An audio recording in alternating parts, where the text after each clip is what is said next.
Hi, this is Scott Davis, and welcome to New World Birth. By accessing this presentation, you're inviting me to share this information regarding our passage through this challenging and very hopeful time. This is the care and feeding of a new world age for the Gregorian date of January 26, 2013, and One Wisdom in the Mayan Tzolkin calendar. And we're also going to discuss the Leo full moon and Jupiter turning direct, and Mars moving into Pisces, and Venus moving into Aquarius, and also Mercury will be moving into Pisces. Anyway, the 26th is one Kib, or wisdom, and it carries the themes of the old ones, ancient memories that wait for us at sacred sites, protection of universal consciousness, inner strength, shared teachings, the elders, the clearing away of the past like the vulture, forgiveness, making amends, great sages and keepers of ancient records. Represented by the vulture or the owl, this is a time of releasing the past through forgiveness, which creates the grateful heart space to receive the wisdom of the ancients. The next 13 days is about surrendering something that no longer serves to make room for transformation. And this is this time is good for forgiving others, as well as asking forgiveness, not only from individuals, but also from Mother Earth. Astrologically, the One Wisdom Tzolkin begins with Jupiter appearing to slow down and stop prior to moving direct or forward in motion from our perspective here on Earth on January 30th at 6 degrees of Gemini. Planets don't really move in reverse in their orbits, but they appear to move backwards, much like being in a car that's passing a slower moving car. There's a point where the slower moving car appears to be moving in reverse when compared to landmarks in the far distance. So when the One Wisdom Tzolkin begins, Jupiter is stopped, and when a planet is stopped, it's said to be at the peak of its power, and Jupiter was the king of the gods. And the planet is about good fortune, opportunities, faith, religion, beliefs, and expansion. And Gemini is about communication and learning, short distance travel, and stimulating the intellect. So these themes will expand at the end of January and into February. Jupiter entered into its retrograde shadow period on July 10th, 2012, which was a time period between that and when it turned retrograde, where we developed opportunities that were later reviewed when Jupiter turned retrograde on October 4th. Most of what I find with Jupiter retrograde, as with any retrograde cycle, is there's a review of the past, because the planet is moving backwards from our perspective here on Earth. And with Jupiter, what gets reviewed are missed opportunities. And when Jupiter turns direct on January 30th at 6 degrees Gemini, we will become aware of a change in our cosmic course regarding how we will expand our opportunities to communicate, learn, and share the knowledge we've acquired. Jupiter will take a few days to build momentum. And so I'd look to see also during this time period of secrets that will come out as Jupiter moves forward in Gemini, because people talk under this type of influence.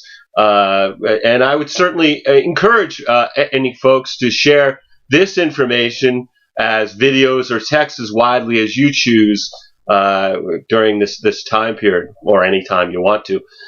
Jupiter is also in its detriment in Gemini, because Gemini is opposite the sign of Jupiter's rulership, which is Sagittarius. And then at the end of this Trisena and into the one offering time period, Jupiter's really going to be challenged or squared by Mercury and Mars in Pisces, as they are just beginning to separate from the planet Neptune's influence. And this is very significant regarding this time period from February 4th to February 10th. So one of the things to look for are expressions of unfounded exuberance, misleading statements, down to outright lies. I mean, Mars represents the warrior and leadership and is usually considered male. Mercury is the trickster and communicator.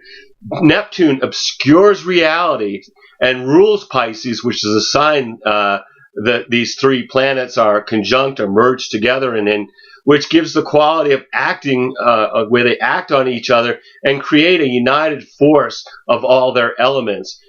These three planets in Pisces then form a square, which is challenging to Jupiter, which stands for expansion, but it also is about truth and perspective and publishing. And in Gemini, it's in Gemini, the sign of communication. So this all has the elements for the public to be purposely misled by the leaders on a large scale. With Mars involved, this could include violence, but in Pisces, it could be more covert. But it could also include water and chemicals. This makes me think of a quote by George Bernard Shaw, where he expressed, "Beware of false knowledge. It is more dangerous than ignorance," which is why I try to share verifiable information, such as the truth about the Aquarian age from the last report for one night, or the controversy over the Mayan long count end date from the One Earth report from December 18th, 2012. In your personal life, you may want to look at 6 degrees of Gemini and become aware of the house that is currently feeling Jupiter's expansive influence. For me, Jupiter's in my 12th house of karma, spiritual debt, secrets, sorrows, self-undoing, and completion. So it's about expanding psychic potential and completing past life karma. For me, there's also, this could be a time of spiritual teachers entering in, particularly related to the study of metaphysics, or I may become that to others. Time's going to tell. Anyway, Jupiter will start moving more quickly once it's direct, as it makes its way towards Cancer in June. So anyway, let's look at the daily vibrational energy of this Trisena. January 26th is One Wisdom in the Tzolkin, which is about unity being experienced through introspection, meditation, and forgiveness, with the Leo full moon supported by Uranus, in harmony with Jupiter, opposed by the Sun and Mercury, and challenged by Saturn. This is about finding a balance between our social consciousness, which is the Sun in Aquarius, and being happy, creative, and having fun, which is about Moon in Leo, with the desire for excitement, Uranus, and being congenial with our loved ones and old friends, Jupiter. On a spiritual level, the influences of Jupiter and Uranus could lead to a rapid expansion of consciousness during this full moon. This full moon's got a lot of punch for really connecting with something that takes us beyond how we normally think. The Sun in Aquarius, which is ruled by Uranus, is also in harmony with Uranus, which brings strong rebellious energy. And with the Moon in Leo, this could add some drama to the day's events. Saturn is squaring, making a 90-degree angle to the Sun and the Moon. And this brings limitation, and it keeps these other energies from boiling over or exploding. And then the 27th is To Earth, which is about duality experienced through gratitude for Mother Earth. The Moon is in Leo, and it's challenged by Saturn and opposed by Mercury. The day begins with emotional energy, which desires quiet contemplation over interacting with others, and then later shifts to being, reserved in our communications. January 28th is 3 Flint. This is about taking action through reflection and introspection as the Moon opposes Mars and Neptune. The day's emotional energy shifts from being easily irritated, which could lead to arguing for no reason. And then later, there's feelings of being overly sensitive, with the strong possibility of misreading people's reactions or comments. Just good day to kind of keep thoughts to ourselves. The 29th is for storm, stability through recognizing the gifts in adversity, as the Virgo moon is challenged by Jupiter and finds support from Pluto and harmonizes with Saturn. The day begins with benevolent and positive feelings for those in our environment, and then later we have later feeling emotions on a much deeper level while wanting to be alone in our thoughts and feelings. And then on January 30th, we have 5 Sun, empowerment through honoring the wisdom and the memory of our ancestors, with Jupiter turning direct and moving forward from our perspective here on Earth, after appearing to move in reverse since early October. Retrogrades are times of reviewing, and Jupiter is about opportunity, so this really will be a time when people were looking back on what opportunities were missed. Now they're going to start moving forward into a much more expansive future. And in Gemini, this will be a time of expansion in how we communicate, and the information that was previously unavailable that will now become part of our daily communications. Between the 30th and February 18th, we'll have no planets retrograde. There'll be no planets that look like they're moving in reverse from here on the Earth. So that this time period really favors new beginnings because there's nothing really holding anything back.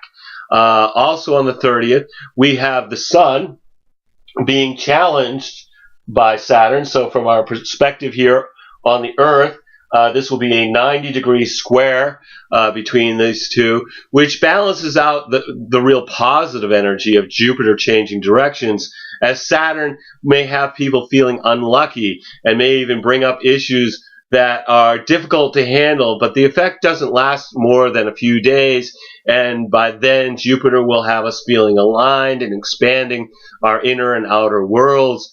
And also on that 30th, the moon in Virgo finds support from Venus, which brings pleasant feelings and the enjoyment of being with friends or out having a good time. The 31st is 6 Crocodile, which is about being in the flow through nurturing new beginnings, according to the Tzolkin, as we have the Libra moon opposing Uranus and finding support from Jupiter and challenged by Pluto, which brings an impulsiveness that could lead to jumping to unwarranted conclusions, and then shifts to a pleasant sense of well-being, and finally feeling the compulsion to engage in activities that may not be good for us in the long run. And then we get to February. February 1st is 7 Wind in the Tzolkin, reflection through communication, and we have on that day we have Mars over here moving into Pisces. Let's see if we can get there. There we go. Mars moves into Pisces, which brings the building of the stellium, or group of planets that are in the sign of the fishes, that will peak at the end of February into March, when Mars is when Mars is in the sign of the fishes. We feel on a much deeper level this Piscean influence. We may feel with Mars, we may feel more compelled by our imaginations and our spiritual drives, until Mars will move into its own sign of Aries on March 12th. Also changing signs is Venus moves into Aquarius, which brings more intellectual and detached influence regarding our love relationships, romance, socializing. And on that day we have the moon in Libra finding support from the Sun and Mercury, which begins a day with feelings of equanimity between our inner and outer worlds, and then later it wraps up with ease in communicating our feelings, and also the ability to listen to other people with a sympathetic ear. The second is 8 Night, which is about balance through contemplating the stars, as the Scorpio moon finds support from Mars and Neptune and feels challenged by Venus, which brings a day that begins with having the ability to assert ourselves in a positive manner with the enjoyment of pleasant social interactions. And later we find ourselves daydreaming and not really accomplishing very much. And then on February 3rd, and this is 9 seed, which is about patience through planting seeds and making new connections, as the last quarter moon in Scorpio is in harmony with Pluto, merging with Saturn and challenged by the sun. The day begins with the arousal of deep emotions that leaves some of us wanting to isolate with our innermost feelings, and then later feeling tension that challenges our daily routine. The 4th is 10 Serpent. This is about manifestation through being flexible in the Tzolkin, with Mars here merging with Neptune. So from our perspective here on Earth, these will be on the exact same degree. And this can be a real strange, peculiar energy with the feelings of like irritability without actually knowing why, or feeling discouraged or unable to be useful. And so for a few days around this transit, it might be good to engage only in activities where you have all the facts. This is not a good time for speculation. We do best to avoid people who use our passions to pull us into delusion with the goal of taking advantage of us. And on that day, we have the moon being challenged by Mercury, Mars, and Neptune, and in harmony with Venus, finding support from Uranus and opposed by Jupiter, which makes for a very busy, emotional day, beginning with having critical communications, particularly with those we have intimate relationships with, and then later feeling irritability with the potential for needless disputes, while not even being aware of how our choices are affecting others. And then later it shifts to taking breathing space to restore communications and straighten things out. And finally, craving excitement. Finally,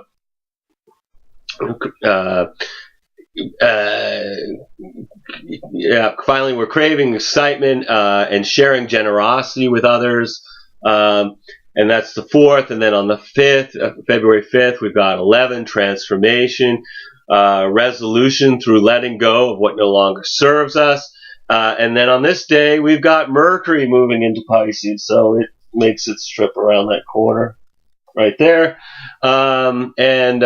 which brings our minds and communications into the realm of psychic revelations. And because Mercury turns retrograde on the 23rd of February, it spends 9 weeks in Pisces, which will be a time period with strong spiritual undercurrents and other worldly realizations, but also it brings great confusion. I mean, one thing you might look for is world news or personal events involving water. This will also be a time of completions, as Pisces is the final sign of the zodiac. And we also have on that day the Sagittarius moon in harmony with the sun in Aquarius, which brings feelings of balance between our inner and outer worlds. The 6th is 12 Deer, which is understanding through being of service to others, with Venus stimulated by Uranus. So we got Venus here, and being stimulated by Uranus. That would be a 60-degree sextile angle. And so the day, is a day where people are seeking excitement outside of their daily routines. It stimulates new interactions with people who fascinate us. But be aware of any romance that begins under this transit, because it really may not be long-lasting, even though it may seem pleasantly electrifying in the moment. And also on that day, we have Mercury now merging with Neptune. So again, they'll be at the exact same degree of Pisces. And Mercury merged with Neptune. This has two different possibilities. The positive is really be able to express ideas and feelings that are not very that are very, very subtle ideas or feelings and not usually available to our conscious minds. This is really wonderful for artistic expression or exploration of mystical subjects. The negative aspect of this would be that our imaginations can go overboard into illusions and delusions. It may bring confused thinkings and communications with the temptation towards dishonesty. So this might be a time to avoid legal agreements or contracts due to the lack of clarity and the possibility of being misled. As the moon is stimulated, excuse me, by Mercury, Neptune, and Mars, and challenged by Uranus, which has many feeling an increase in their social interactions, while also feeling a deep sense of empathy for others. And then later having a desire to work independently. And finally, many folks start to feel rebellious, acting hasty, and maybe even jumping to conclusions or negatively reacting to what's being expressed, and some of these things are really not founded in fact.